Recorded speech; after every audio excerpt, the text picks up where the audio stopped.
Hey guys, welcome to my channel जिसका नाम है वर्ल्ड ऑफ लव स्टोरीज़, यानी कि मोहब्बत की दुनिया। आपने इनके पिछले पार्ट में जो सुना था वो ये था कि सांची को बार बार शादी के लिए फ़ोर्स किया जा रहा था, और जब सांची के पास अपनी शादी को रोकने का कोई जवाब नहीं था, उसे नहीं पता था कि वो शादी क्यों नहीं करना चाहती, तो एंड में उसके फैमिली वालों ने एक फ़ैसला किया और उसके पापा ने उसके सामने फ़ोन पे उन लोगों को हाँ कर दिया कि उन्हें ये रिश्ता मंजूर है। अब हम आगे सुनते हैं।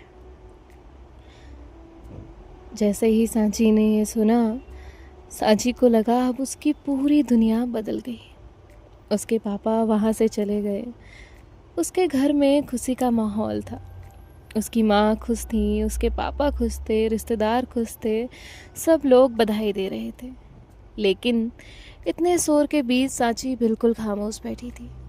उसके चेहरे पे कोई मुस्कुराहट नहीं थी, उसकी आंखों में कोई खुशी नहीं थी। उसकी शादी फिक्स हो चुकी थी, लेकिन उसके दिल को अब तक समझ नहीं आया था कि वो शादी से भाग क्यों रही है। और शायद इस सवाल का जवाब बहुत ही जल्द उसकी ज़िंदगी में आने वाला था। वक्त किसी के लिए नहीं रुकता।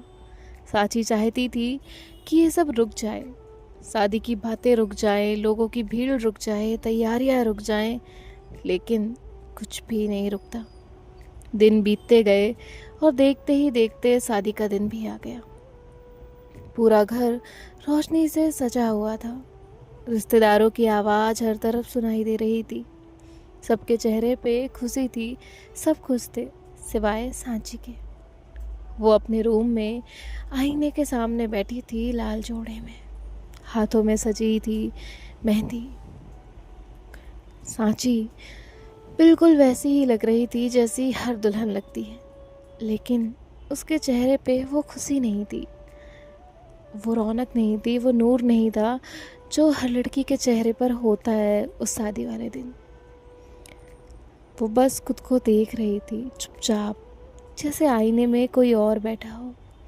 उसकी फ्रेंड्स उसके पास बैठी उसे छेड़ रही थी, हंस रही थी, लेकिन सांची उन्हें देख के बस हल्का मुस्कुरा दी थी।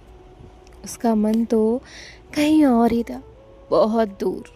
उसे लग रहा था जैसे ये सब उसके साथ नहीं हो रहा, जैसे वो किसी और की ज़िंदगी देख रही हो। उसके रूम के बाहर शोर था, लोग हंस रहे थे, लेकिन कमरे में उसके मन में शांति थी, खामोशी थी। सांची की आंखें बार बार भर रही थी। वो रोना नहीं चाहती थी, लेकिन खुद को संभाल नहीं पा रही थी। तभी दरवाज़ा खुलता है, अंदर एक लड़की आती है। वो सांची की तरफ देखती है। वो सांची की सबसे अच्छी दोस्त थी। वो बचपन से सांची को जानती थी, इतना कि सांची के बिना कुछ बोले भी वो उसके मन की बात जान जाती। रीवा रूम में आते से ही बाकी सारे दोस्तों को और वहाँ जो लड़कियाँ थीं उन्हें बाहर भेज देती है। दरवाज़ा बंद करके वो सांची के पास आकर बैठ जाती है। कुछ पल तक दोनों ही चुप थे। रीवा ने धीरे से सांची का हाथ पकड़ा और कहा, तू खुश नहीं है ना?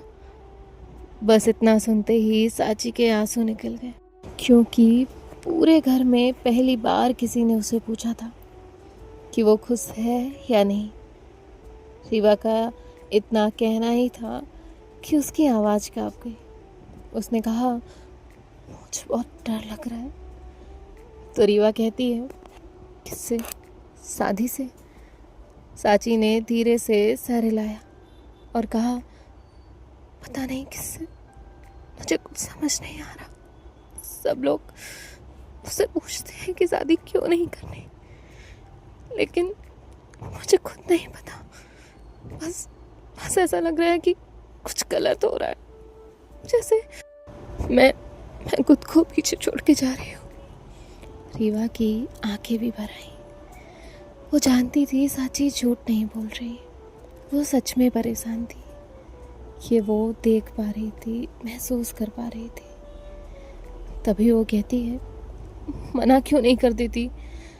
सांची हल्का हंस पड़ती है, एक टूटी हुई हंसी, और कहती है, किससे किससे लड़ूं रीवा? मम्मी से, पापा से, पूरे परिवार से, सब खुश है। अगर मैं मना कर दूं तो सबसे ज़्यादा दुख उन्हें ही होगा। पता है दर्द किस बात का है? रीवा कहती है, क्या? साची कहती है, मुझे खुद नहीं पता कि मैं क्या चाहती हूँ। अगर मुझे किसी से प्यार होता, कोई वजह होती, तो शायद मैं लड़ भी लेती, लेकिन मेरे पास कुछ भी नहीं है। बस एक अजीब सा डर है और कोई मेरी बात समझना ही नहीं चाहता। तभी अचानक रूम का गेट खुलता है। साची की माँ अंदर आई। दोनों ने तुरंत अपने आंसू छुपाने की कोशिश की, लेकिन उसकी माँ ने देख लिया था उन्हें रोते हुए। उन्होंने साची को देखा, उसकी लाल आंखें देखी, उसका वो उतरा चेहरा देखा और कुछ पल के लिए उनकी आंखों में भी एक दर्द दिखने लगा। उसकी माँ उसके पास आई, उसके सर पे हाथ फेरते हुए कहा, रो मत, बैठो। इतना सुनते ही साची फिर रो पड़ी। उसने अपनी माँ का हाथ पकड़ लिया, जैसे वो कहना चाहती हो, माँ ये ज़्यादा रोक दो, लेकिन उसके गले से आवाज़ ही नहीं निकल रही थी। उसकी माँ कहती है, हर लड़की को एक दिन अपने घर से जाना पड़ता है। मैं भी तो यहाँ आई थी, ये ज़िंदगी का हिस्सा है बेटा। साची चुपचाप बैठी सुनती रही, क्योंकि वो जानती थी कुछ बदलने वाला नहीं था। कुछ देर बाद बाहर से आवाज़ आई, साची को बुलाया जा रहा था। साची का दिल बैठ गया। उसे लगा वो वक्त रुक ही नहीं रहा, बस भाग रहा है। जिस पल से इतने दिनों से वो डर रही थी, वो पल उसके सामने खड़ा था। रीवा उठी, उसने साची के आंसू पोंछे, फिर मुस्कुराने की कोशिश करते हुए बोली, तू रोएगी तो मेरा भी मेकअप खराब हो जाएगा, चलो। रीवा साची की माँ को और साची को लेकर नीचे आई। सबकी नज़रें साची पे थी। सब उसे देखकर खुश हो रहे थे, लेकिन कोई उसके अंदर टूटी हुई लड़की देख ही नहीं पा रहा था। शादी की रस्में शुरू हो गईं, मंत्र पढ़े गए, रिश्तेदारों ने आशीर्वाद दिया, फूल बरसाए गए, फोटो लिए गए, हर तरफ खुशियाँ थीं। लेकिन साची का मन कहीं खो गया था। जब फेरे शुरू हुए तो उसके कदम भारी हो गए। हर फेरे के साथ उसे लग रहा था कि वो अपनी ज़िंदगी से थोड़ा और दूर होती जा रही है। उसकी आंखें भर रही थीं, लेकिन किसी का ध्यान उसके उन आंसुओं पे नहीं था। आखिरकार शादी पूरी हुई, सबने तालियां बजाई, सब खुश थे, सब मुस्कुरा रहे थे, और उसी पल साची की ज़िंदगी का एक नया अध्याय शुरू हो गया। फिर विदाई का वक्त हुआ, जिस पल से हर बेटी डरती है। लेकिन साची का डर, उसका दर्द कुछ अलग था। उसे सिर्फ अपना घर छोड़ने का दुख नहीं था। उसे ऐसा लग रहा था जैसे वो अपनी पहचान पीछे छोड़ के जा रही है। उसने अपनी माँ को गले लगाया और जोर जोर से रोने लगी। अब ऐसे सभी से वो मिली और अपने आंसुओं को सोखने की कोशिश की। अब वो गाड़ी में बैठ गई। साची के पेरेंट्स ने आर्यन की फैमिली से बात की, उनसे मिले। साची गाड़ी में बैठी अपने घर को देख रही थी, जहाँ उसने अपनी ज़िंदगी अब तक बिताई थी। धीरे धीरे, देखते ही देखते वो घर उसकी नज़रों से ओझल हो गया। उसके आंसू बहते रहे। अब वो लोग कुछ टाइम में आर्यन के घर पहुंच गए। बड़ा सा घर, नई जगह, नए लोग, नए रिश्ते, सब कुछ नया था। घर से बाहर सभी उनका इंतज़ार कर रहे थे। अब आरती हुई, गृह प्रवेश हुआ, सबने खुशी से उनका वेलकम किया। गृह प्रवेश की रस्म पूरी हो जाती है। उसके बाद भी कई रस्में थी। सब लोग साची के आसपास थे। उसे आराम करने का मौका नहीं मिल रहा था। वो थक चुकी थी, तन से भी और मन से भी। इस बीच आर्यन भी सबके बीच ही था। वो मुस्कुरा रहा था, लोगों से बात कर रहा था, बीच बीच में साची से उसका हाल पूछ रहा था। थक गई होगी, पानी पी लो। सब ये देखकर कहते हैं आर्यन तो अभी से अपनी पत्नी का इतना ख्याल रख रहा है। उसके घर वाले भी बहुत खुश थे, लेकिन सांची इस सब के बीच भी एक चीज़ महसूस कर चुकी थी कि आर्यन का नेचर सबके सामने अलग था और उसके साथ अलग, और जब आसपास कोई ना हो तब बेहद अलग। लेकिन उसे इस चीज़ से भी कोई फ़र्क नहीं पड़ रहा था। अब रात तक सारी रस्में ख़त्म हो जाती हैं। सांची को उसके यानी कि आर्यन और उसके रूम में लेकर जाते हैं। सांची बहुत थकी हुई थी, इसलिए सबके जाने के बाद वो बेड पे बैठ जाती है। तभी रूम का गेट ओपन होता है। आर्यन अंदर आता है। सांची उसे देख के तुरंत सीधे होकर बैठ जाती है। कुछ पल दोनों के ही बीच खामोशी थी। फिर आर्यन ने अपना कोट उतारा और बिना उसकी तरफ देखे कहा, उम्मीद है तुम कोई ड्रामा नहीं करोगी। सांची सवाल भरी नज़रों से उसकी तरफ देखने लगी। वो समझ नहीं पाई आर्यन क्या कहना चाहता है। आर्यन ने उसकी तरफ देखा। आर्यन की आंखों में वो नरमी नहीं थी जो बाहर लोगों के सामने थी। वो कहता है, अब हमारी शादी हो चुकी है तो घर में कोई परेशानी नहीं होनी चाहिए, तुम्हारी वजह से तो बिल्कुल भी नहीं। सांची चुप थी। उसे ये बात अजीब लगी, लेकिन उसने कुछ नहीं कहा। आर्यन फिर बोला, तुम्हें कोई परेशानी हो तो घर वालों के सामने मत बोलना, उन्हें परेशान करने की कोई ज़रूरत नहीं है। सांची बस सुन रही थी। उसे समझ नहीं आ रहा था वो आर्यन की इन बातों को क्या समझे, उसका क्या जवाब दे। आर्यन उतना कह के उस रूम से निकल जाता है। सांची एक गहरी सांस लेती है। वो उस रूम को देख रही थी और सोच रही थी कि कैसे कैसे एक दिन में सब कुछ बदल गया। अब उसकी ये रात ऐसे ही आंसुओं में बीत जाती है। अगली सुबह सूरज की हल्की रोशनी कमरे में आ रही थी। सांची ने घड़ी की तरफ देखा तो सुबह के 6 बज रहे थे। उसकी आंखें भारी थी। वो पूरी रात नहीं सोई थी। सर दर्द कर रहा था। उसका मन बहुत ज़्यादा थका हुआ था। तभी उसकी नज़र कमरे के दूसरे हिस्से पे गई। आर्यन अभी तक वापस नहीं आया था। कुछ देर बाद दरवाज़ा खोला। सांची ने पलट के देखा। आर्यन अंदर आया। उसके फेस पे कोई खास एक्सप्रेशन नहीं थे, जैसे रात में कुछ हुआ ही ना हो, जैसे उसने सांची से कुछ कहा ही ना हो। आर्यन सांची को देखता है और कहता है, सुबह के 6 बज रहे हैं और तुम अभी तक बिस्तर में ही हो, उठो जल्दी और नीचे जाओ। सांची वहाँ से उठ के तुरंत वॉशरूम में चली जाती है। यहाँ आर्यन अपना फ़ोन लेकर बैठा हुआ था। सांची शावर लेकर बाहर आती है। वो आर्यन को बिना देखे ही अपना तैयार होने लगती है। सांची मिरर के सामने खड़ी थी। वो खुद को देखती है। उसकी आंखें फिर से नम हो जाती हैं। कल तक वो अपनी मर्जी से जो चाहे वो पहन सकती थी, और आज वो साड़ी में थी, जबकि उसे साड़ी ठीक से पहनना तक नहीं आता था। तभी नीचे से आर्यन की माँ यानी कि उसकी सासू माँ की आवाज़ आती है। वो नीचे जाने लगती है। तभी आर्यन उसे आवाज़ लगाता है और कहता है, तुम ऐसे नीचे जाओगी? सांची कांपते हुए पीछे मुड़ती है और घबराते हुए कहती है, वो मुझे साड़ी पहनना। उसने इतना कहा ही होता है कि आर्यन कहता है, तुम्हारी नई शादी हुई है ना, तो तुम्हारे माथे पे सिंदूर है और ना ही गले में मंगलसूत्र। सांची जैसे ही ये सुनती है, उसका डर और गहरा होता है। उसे और तकलीफ़ होती है। वो मंगलसूत्र जो आर्यन के नाम का था, जिसे शायद ही वो कभी पहनना चाहती ही नहीं थी। सांची डरते हुए अपनी मांग में सिंदूर भरती है और जो मंगलसूत्र उसने रात में उतार रखा था, उसे पहन के नीचे चली जाती है।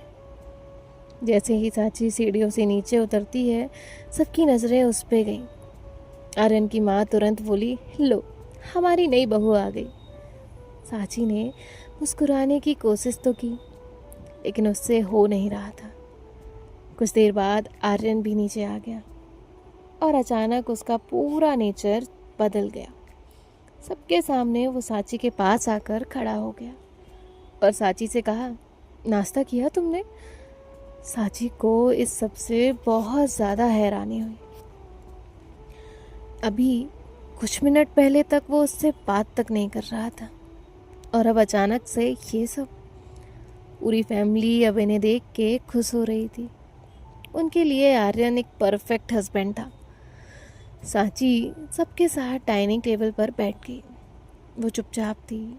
उसके लिए सब कुछ नया था, नए लोग, नया घर, नई जिंदगी।